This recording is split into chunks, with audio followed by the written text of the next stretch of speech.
Quem esteve na escola bíblica, levanta assim uma de suas mãos. Glória a Deus. Obrigado. Louvado seja o nome de Jesus. A escola bíblica dominical, ela, como o nome já diz, é uma escola. E eu quero lembrar os irmãos que o estudo nas redes não substitui a escola bíblica dominical. Eu quero trazer uma palavra para você.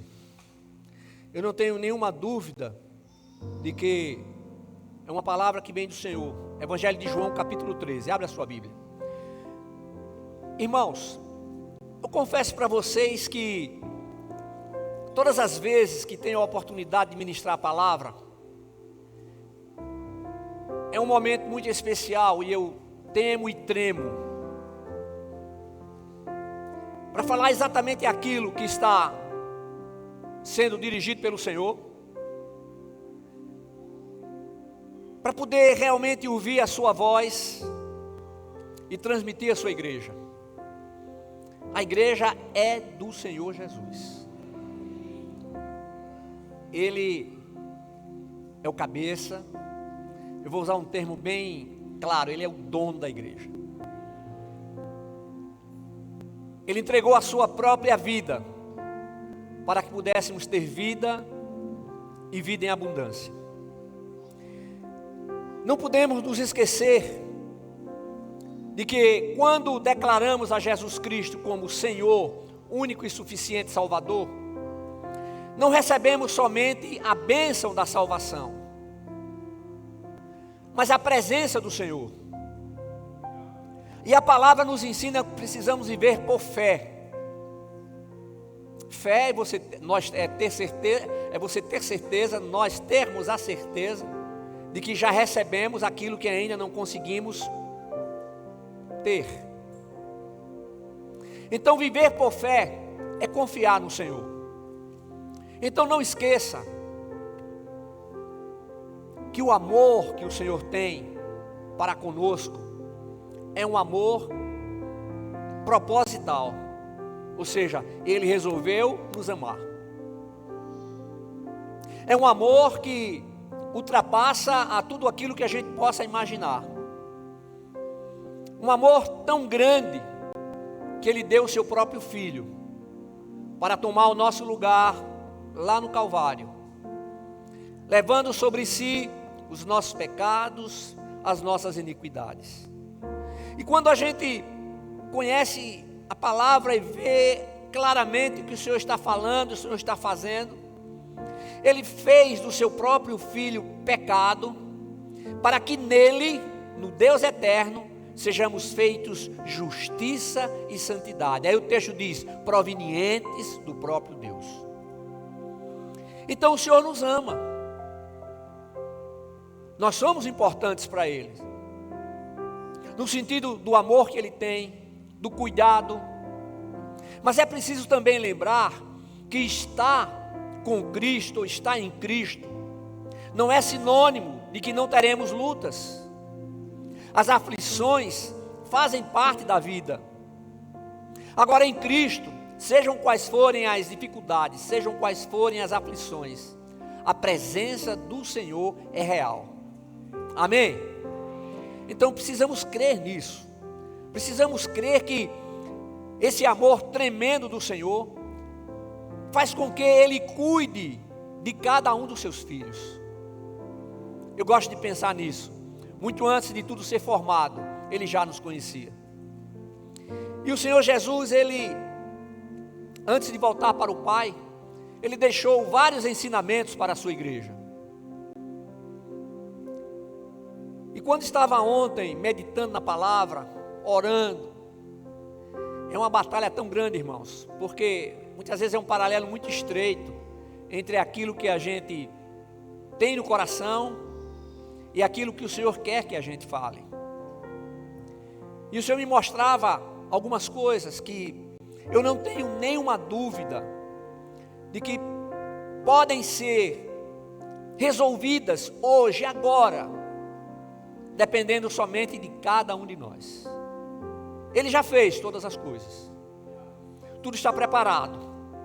O que nós temos que fazer é de abrir o nosso coração e não somente permitir, eu tenho dito isso para vocês, não somente permitir o agir do Espírito Santo, mas aceitar aquilo que Ele tem para fazer em nossa vida.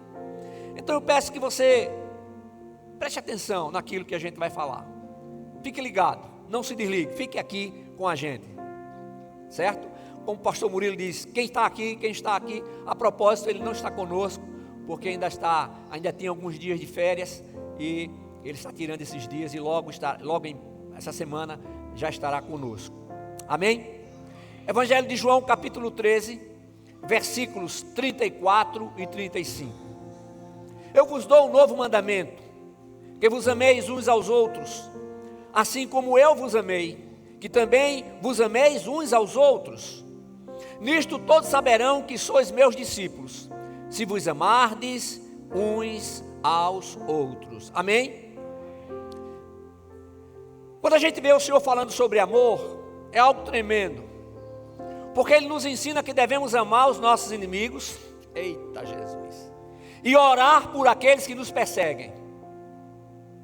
Mas Ele não está dizendo que é para você, para que a gente ande de braços dados, mas Ele diz que é para amar. E Jesus estava reunido com os seus discípulos, e Ele estava reunido para celebrar com eles a última Páscoa. Aquele era um momento muito importante, mas os seus discípulos não tinham tido ainda a percepção de que tudo aquilo que o Mestre veio para fazer estava tão próximo, que aqueles seriam os últimos momentos, as últimas horas que eles estariam juntos. Então foi um marco, porque ele estava celebrando a última Páscoa, e ao mesmo tempo ele estava deixando com a igreja e celebrando a primeira ceia. Então aquele foi um momento extraordinário.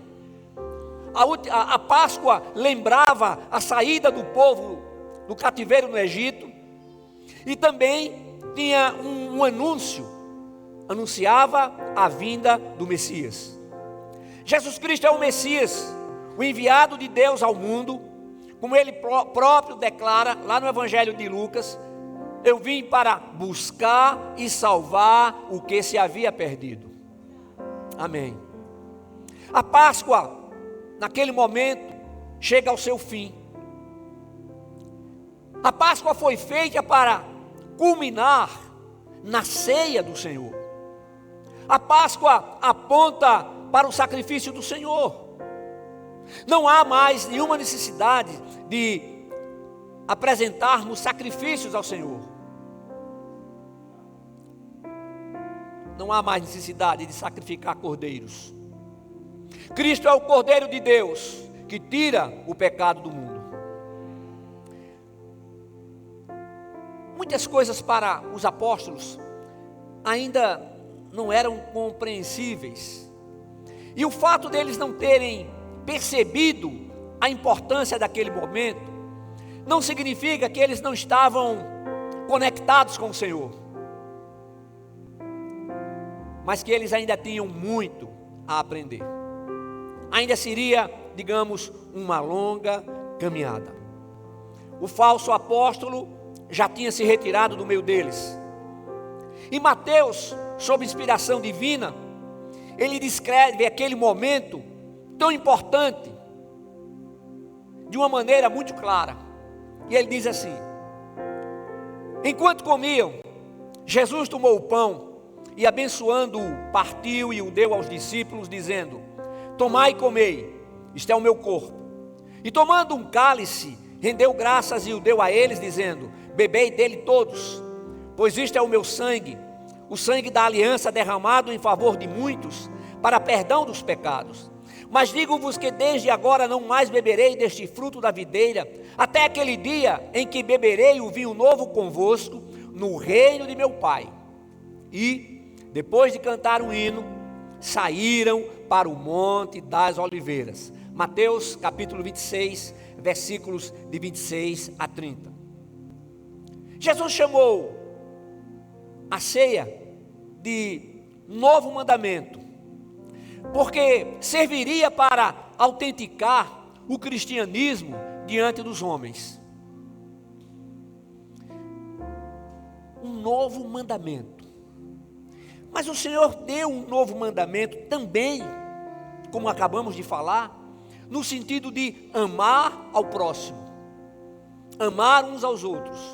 Irmãos, nós somos diferentes, todos somos diferentes.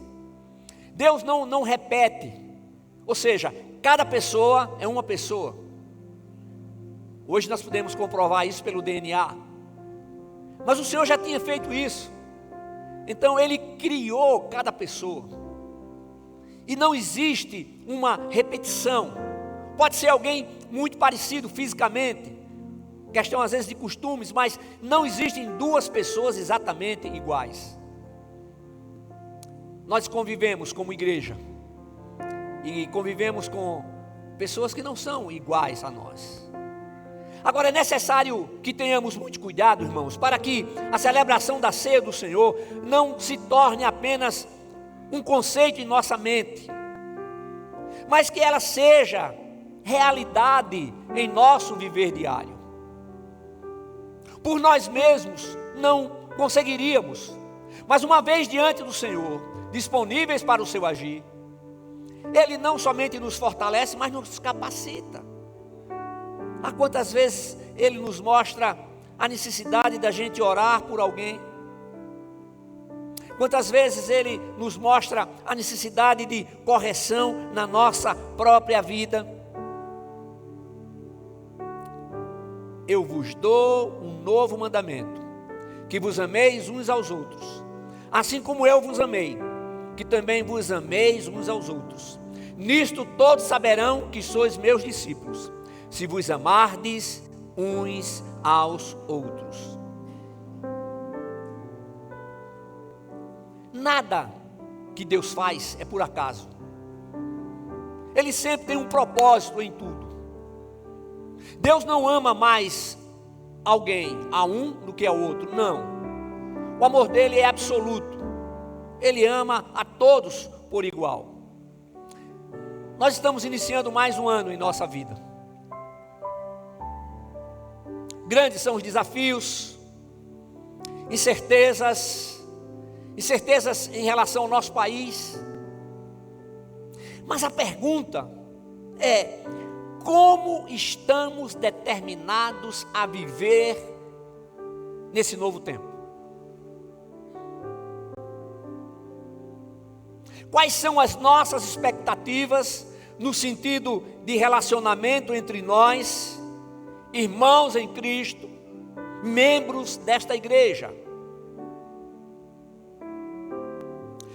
Irmãos, nunca nos esqueçamos que o trabalhar divino em nosso ser interior ocorre com poder, sabedoria, fidelidade, santidade, graça, amor, misericórdia.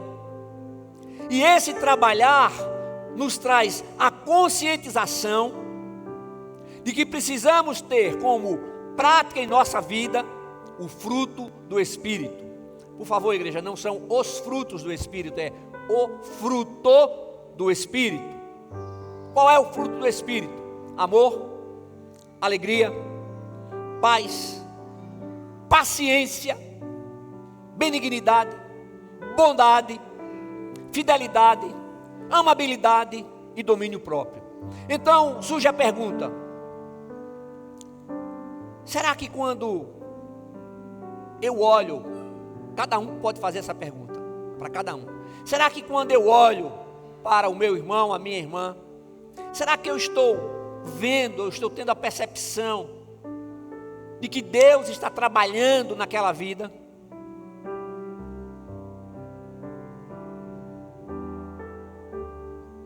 Será que eu estou, cada um perguntando assim, será que eu estou verdadeiramente procurando aplicar o fruto do Espírito em meu viver diário? Meus irmãos, nós temos um compromisso com o Senhor. Nós somos seus discípulos. E o compromisso que nós temos com o Senhor é de pregar esse evangelho a toda criatura. E nós sabemos muito bem que é muito fácil falar, mas é preciso fazer com que estejamos vivendo aquilo que temos falado. Como disse agora há pouco, às vezes enfrentamos dificuldades, coisas pequenas, que seriam fáceis de resolver, mas tornam-se grandes no coração daqueles que não percebem a astuta cilada, a astuta ação do maligno. Então, barreiras são criadas no ser interior, e muitas vezes essas barreiras são fortalecidas. A antipatia foi plantada, germinada, cresceu, e agora está gerando seus frutos de inimizades, rivalidades, ira, discórdia, partidarismo, invejas e coisas semelhantes.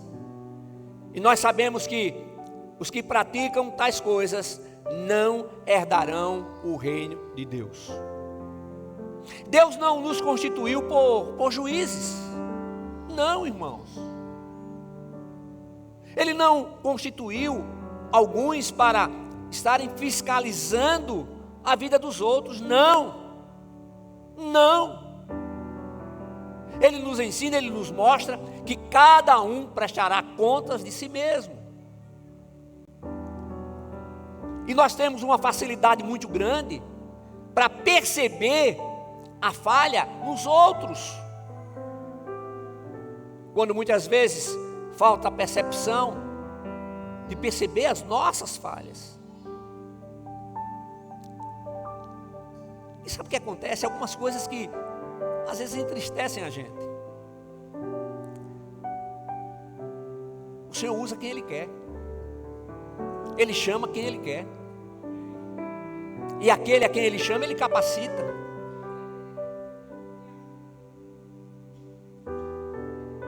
Eu já falei para você, e vou repetir. Quando assumi a igreja, eu pensei que iria ficar apenas alguns meses. E eu me lembro que, assumindo a igreja em agosto, em setembro, eu fui para um congresso de pastores e esposas, lá em São Paulo. Eu fui com Damares. Foi um congresso de uma semana. E eu me lembro que na última noite, eu não dormi. Eu fiquei orando e perguntando ao Senhor: Senhor, não é possível, tanto pastor aqui, e o Senhor não me mostra nenhum desses, para que eu possa fazer o convite para assumir a tua igreja lá em Maceió. E aí o Senhor falou algo comigo que eu nunca vou esquecer. Deus fala com a gente, viu? Aí Ele disse assim para mim: eu chamo quem eu quero, aquele que eu chamo eu envio, aquele que eu chamo eu capacito. Você está olhando para alguém que aos olhos humanos improvável de ser pastor. Uma vez eu disse ao Senhor, eu disse assim: Senhor, eu posso ser qualquer coisa na minha vida, mas não me deixe ser duas coisas, somente eu peço ao Senhor. Nunca me deixe ser um contador, porque meu pai era contador e eu vi o quanto ele trabalhava. E outra coisa, pastor, Deus, nunca me deixe ser um pastor, porque eu vi as histórias do meu avô, eu sabia como era diferente. Olha, irmãos, eu já perdi a conta de quantas vezes pensei em desistir. Eu não tenho mais ideia de dizer assim, foram tantas vezes, diante de algumas circunstâncias.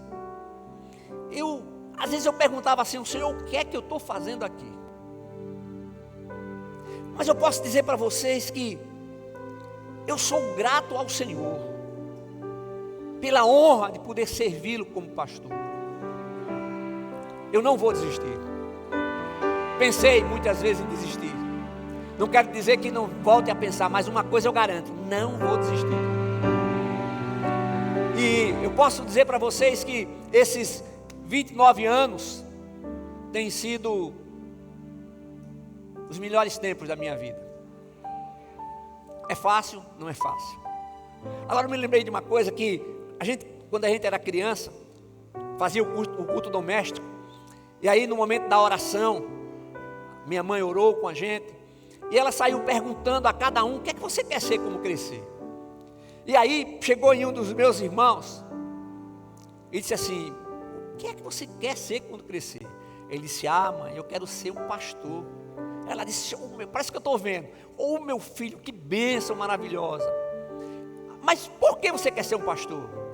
Sabe, mãe, eu quero ser um pastor porque pastor só trabalha no domingo e na quarta-feira. Que eram os dias que tinha um culto na igreja. Não tinha ideia do que era a coisa. Agora, irmãos, quando o Senhor coloca alguém à frente de uma igreja, é uma responsabilidade muito grande. E às vezes algumas pessoas fazem o seguinte: quem é que vai pregar hoje? Quem? Fulano, fulana, Beltrano, Cicrano. Sabe uma coisa? Eu não vou não. Eu não vou não porque não simpatizo e tal e tal. Mas a mensagem de Deus, ela é transmitida por quem Ele quer. Então nós temos que chegar, repreender a todas essas coisas que não provêm do Senhor, apresentar a nossa vida diante dEle e vir ao culto preparado para louvar, adorar, para receber a palavra que o Senhor mandará. Não importa quem. Aí alguém diz assim: mas a pessoa prega uma coisa e vive outra. Sim, e aí? Eu não vou ouvir uma pessoa dessa. Você não vai ouvir? Esqueceu que o Senhor usou até um animal? Usou uma burra para falar?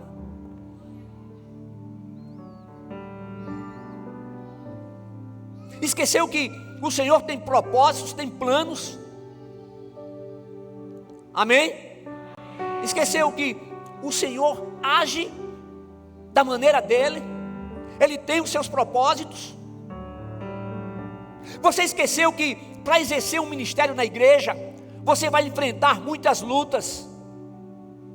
Você esqueceu que para fazer alguma coisa para o Senhor, as dificuldades serão grandes.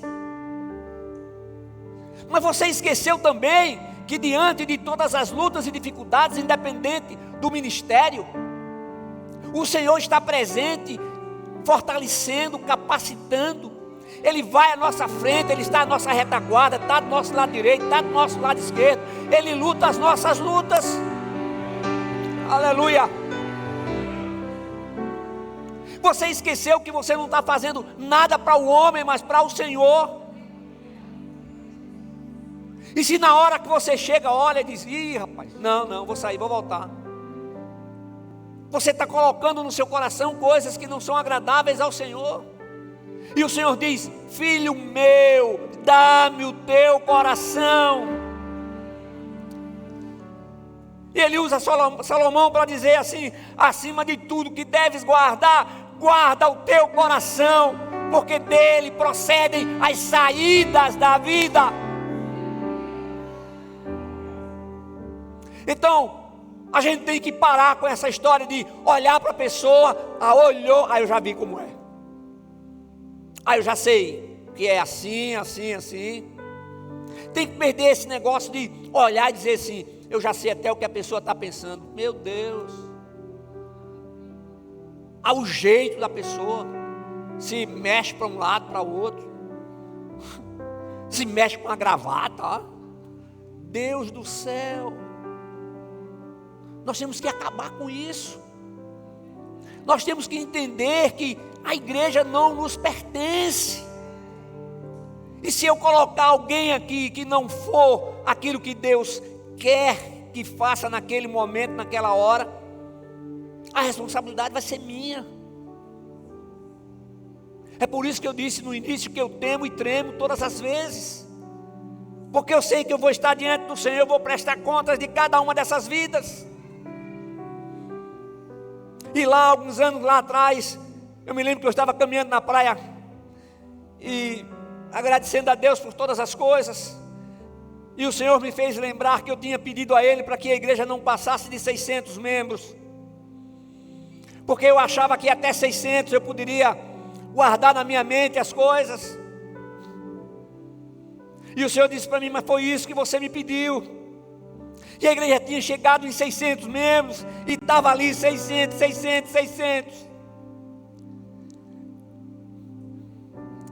E aí eu abri meu coração com o Senhor.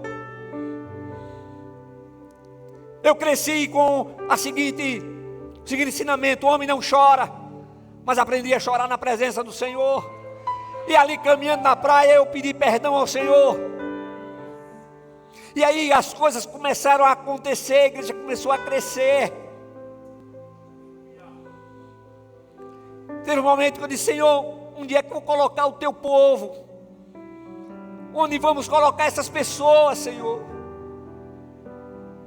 E Ele me ensinou que uma igreja missionária tem que saber que está preparada, que nem todas que são salvas aqui ficarão aqui.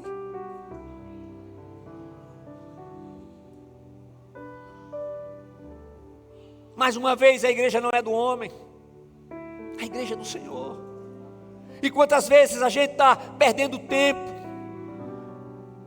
com coisas pequenas, coisas miúdas. O irmão falou comigo e não me cumprimentou. A pessoa olhou para mim de maneira diferente. Nós estamos começando um novo ano, e não é o novo ano que muda, somos nós que mudamos. Então já é tempo de acabar com isso. Quer ir morar no céu? Pois lembre-se do que está escrito lá em Apocalipse, capítulo 21, versículo 27. Esse texto fala sobre a nova Jerusalém celestial, e diz assim: nela não entrará coisa alguma impura, nem o que pratica abominação ou mentira, mas somente os inscritos no livro da vida do Cordeiro.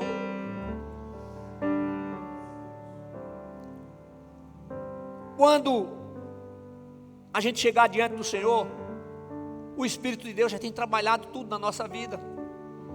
Até o último momento de respiração, o Espírito Santo vai estar trabalhando, porque nós somos pecadores, entretanto em Cristo, pecadores que não conseguem mais viver na prática do pecado. Mas é Jesus quem está dizendo: eu vos dou um novo mandamento, que vos ameis uns aos outros, assim como eu vos amei, que também vos ameis uns aos outros. Nisto todos saberão que sois meus discípulos, se vos amardes uns aos outros.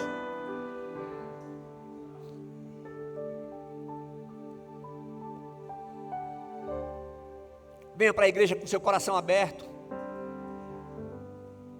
Olha, eu vou dizer uma coisa para vocês. Tem muitos aqui que pregam melhor do que eu. Tem muitos aqui que conhecem mais a Bíblia do que eu. Mas o Senhor me escolheu. Eu era uma pessoa tão tímida. E o Senhor tem trabalhado na minha vida. Ele me escolheu, eu sou grato a Ele. Seus pastores não são perfeitos, assim como vocês também não são. O único perfeito foi o Senhor. E não são poucas as vezes que a gente está querendo do nosso irmão, da nossa irmã, uma perfeição naquilo que faz, naquilo que fala, que não conseguimos. Jesus. Acorda, igreja. Acorda, igreja amada do Senhor. Deus tem algo tremendo com essa igreja, e Ele tem comprovado isso em todos os tempos. É hora de marchar em direção à nova Jerusalém celestial. Então, meu irmão, minha irmã, não perca a sua bênção. Mas pastor, eu não consigo. Vai conseguir. Sabe por quê? Sabe o que é que está faltando em você? A verdadeira experiência do novo nascimento. Durante muitos anos eu fui membro de uma igreja, cresci na igreja, era diácono naquela igreja, mas eu não tinha passado pela verdadeira experiência do novo nascimento. E eu tinha certeza que ia para o céu, E o Senhor foi tão bom que preservou a minha vida. Ele tem preservado a sua. Ele vai continuar preservando a sua vida. Mas ore, peça ao Senhor que lhe dê o discernimento espiritual. Discernimento espiritual não é discernimento lógico. E muitos estão nas igrejas vivendo como pessoas que são convencidas, quando precisam viver como pessoas convertidas. Então joga fora esse legalismo, joga fora essa presunção, joga fora teu achismo. Deixa Deus trabalhar na tua vida. Aí tem pessoas que adoecem, vão ao médico, não tem nada, fizeram todos os exames. Você está adoecendo por ansiedade, por neurose da angústia. Deus não criou você para sofrer. Deus criou você para ser bênção. Deus não criou você para fazer o seu cônjuge sofrer. Isso é espiritual. E o Senhor quer te libertar hoje, agora. Em nome de Jesus. Em nome de Jesus Cristo, o Filho do Deus vivo. Na autoridade e no poder do nome e do sangue de Jesus. Eu repreendo tudo aquilo que tem agido na vida de muitos, na vida de alguns, não importa o número, e que verdadeiramente precisam de uma mudança, de uma transformação. E essa transformação não é o homem quem faz, essa transformação não é a igreja que faz, é o Senhor quem faz. Então abre teu coração e deixa verdadeiramente o Senhor operar. Ninguém pode cumprir o mandamento de amar uns aos outros assim como Cristo nos amou, se não for uma nova criatura em Cristo Jesus. Equipe de louvor. Agora eu vou dar uma receita para você. Não são poucas as vezes que as pessoas vão ao gabinete, a gente conversa, lê a palavra, a gente ora, e a gente dá algumas orientações, e depois a pessoa volta com o mesmo problema.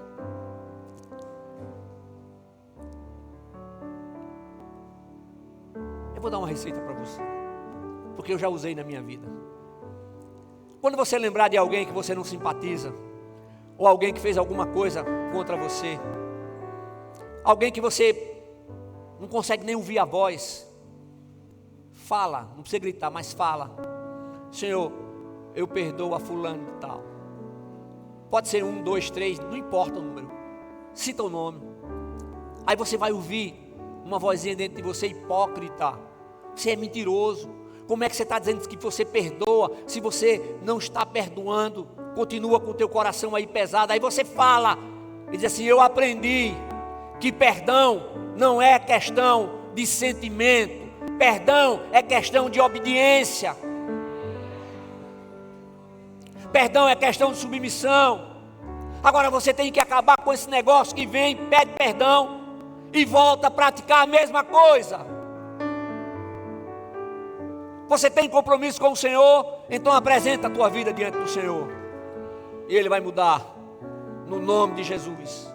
Faça essa oração sempre, e tudo vai mudar, porque eu já fiz isso na minha vida, e funciona mesmo, funciona mesmo.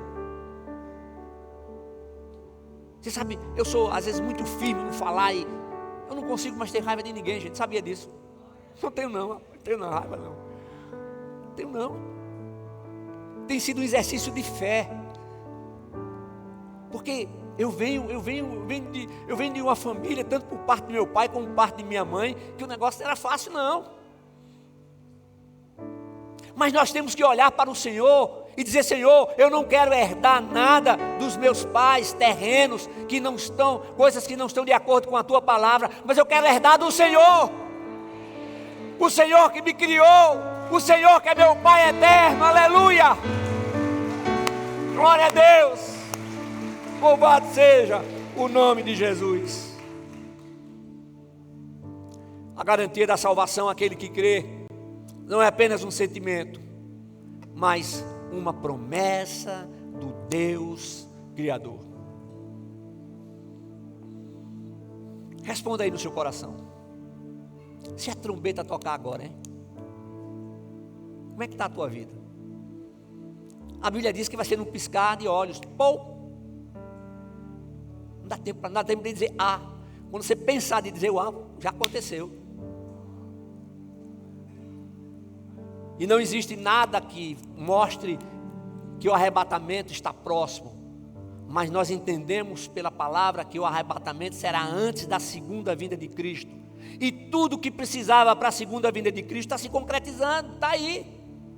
As coisas estão acontecendo.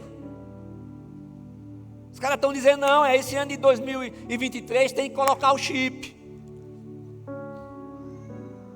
E aí? A salvação é mediante a fé em Cristo Jesus. Que esse ano seja um ano grandemente abençoado. Que você esteja diante do Senhor, dizendo, Senhor, retira o que precisa ser retirado, transforma o que precisa ser transformado. Acaba de fazer, deixa de ser essa mania de olhar para a pessoa e imaginar o que ela é. Tem gente chata? Tem. Mas pastor, tem gente não, tem gente que é chata e muito chata. Agora, você já pensou como você é? Ó irmão, tem dia que nem eu mesmo estou me aguentando. Eu digo, mas Senhor, como é? Eu não estou nem me aguentando, mas eu não estou nem conseguindo ouvir a minha voz. Aí eu digo, Senhor, obrigado, porque o Senhor me deu uma mulher que verdadeiramente me ama. E ela começou a me amar desde quando tinha 18 anos de idade. E nós estamos casados até hoje, eu continuo amando. E ela continua me amando. Então, por mais chato que você seja, Deus continua te amando. E vai ter alguém que vai te amar. Por mais esquisito que você seja, tem alguém que te ama. Aleluia. Louvado.